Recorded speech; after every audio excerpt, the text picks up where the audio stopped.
Alright, so this video is just going to be a quick reteach about multiplying polynomials and multiplying monomials.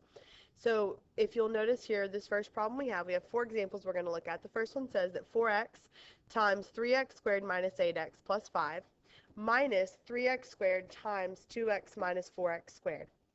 In class today, you learned that you take what's outside, and you've known this forever, and you distribute it times what's inside. So we're still going to multiply our numbers. 4 times 3 is still a 12, but going back to a couple days ago, when we multiply, we need to add our exponents. Remember, there's an imaginary 1 right here. So I have x to the first, x to the second. That's really going to be x to the third. I'm going to do the same thing. 4x times negative 8x. 4 times negative 8 is negative 32.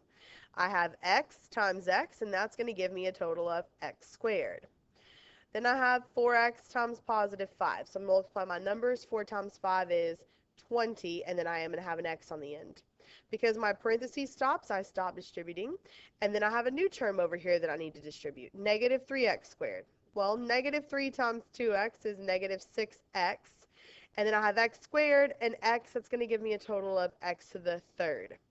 Negative 3 times negative 4x squared is a positive 12, and then x squared and x squared gives me x to the fourth.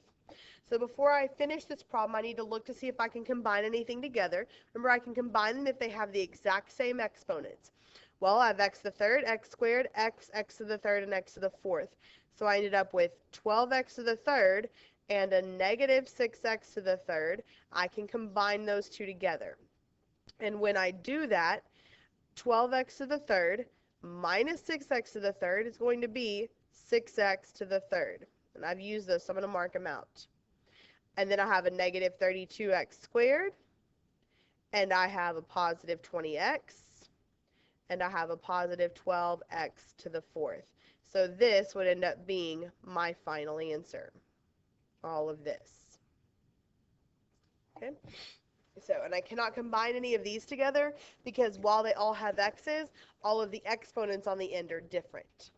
So example 2 is a little bit similar to that one I am distributing, but for example 2, it is, number 1 has a fraction, number 2 has multiple variables in it. Still doesn't matter. I'm multiplying 1/2 xy times 4x cubed y. 1/2 times 4 is the same thing as taking half of 4, which is 2. I have x and x to the third. That gives me a total of x to the fourth. I have y and y, which gives me y to the second.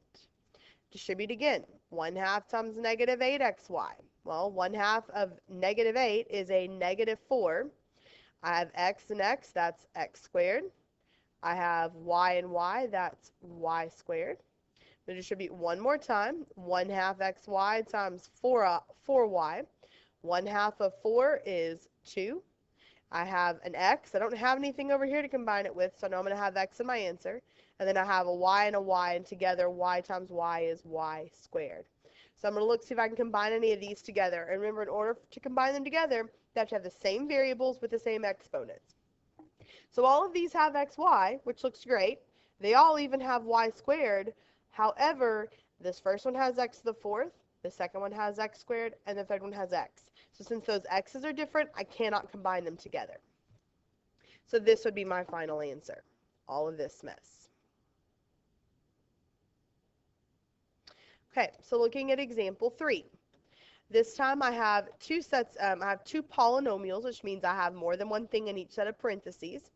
And so when I distribute this, requires a little bit more work. And remember, we learned you have 3 options. You can FOIL, or you can use the box method, or you can double distribute. I'm going to do this first problem here by foiling, and then I'll do the next problem by double distributing and box method. So if I'm going to FOIL this problem, that means that I'm going to multiply my first terms together. Well, my first terms would be 3x times 2x, and that would be a 6x squared. My O in FOIL stands for outside. My outside terms would be my 3x times 8, and 3x times 8 would be a 24x. My I stands for inside, and my inside terms would be a negative 4 times 2x, which would be negative 8x.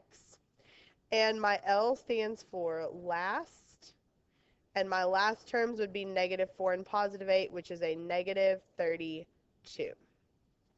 So I've got to look to see if I can combine any of these together, and I in fact can combine my plus 24x with my minus 8x. So that is 6x squared, and then 24 minus 8 is negative 16x, and then I also have a negative 32. So this would be my answer. If I do the next problem, which I'm going to do this one by box method, and then I'm also going to double distribute this. When I do the box method, I'm going to draw a pretty little box with 4 pieces, or 4 quadrants, I guess. And I'm going to label my sides. I have x and minus 7, and then I have 4x and plus 3. So when I'm doing my box method, all I'm doing is filling in each of these boxes down here with what I would get if I multiply these terms together. 4x times x is 4x squared. 3 times x is 3x. 4x times negative 7 is negative 28x. And 3 times negative 7 is negative 21. So I'm going to write all that out. 4x squared, a positive 3x, a negative 28x, and a negative 21. And I'm looking for like terms. So my like terms are things that have the same variables and the same exponents. That would be my 3x and my negative 28x. So I still have 4x squared. 3x minus 28x. Think of it like money. You have $3, you owe 28. You're going to pay off what you can, but you're still going to owe 25. So it's negative 25x, and then my minus 21. Now I said I would also do this exact same problem by double distributing, which double distributing and foiling are really the same thing. The whole concept of double distributing basically just says that you're taking what's inside the parentheses and multiplying it times everything in the other parentheses, which means that I'm going to multiply my x times 4x and get 4x squared, and I need to multiply my x times 3 and I get 3x. I need to multiply my negative 7 times 4x and get negative 28x. I need to multiply negative 7 times positive 3, which is negative 21.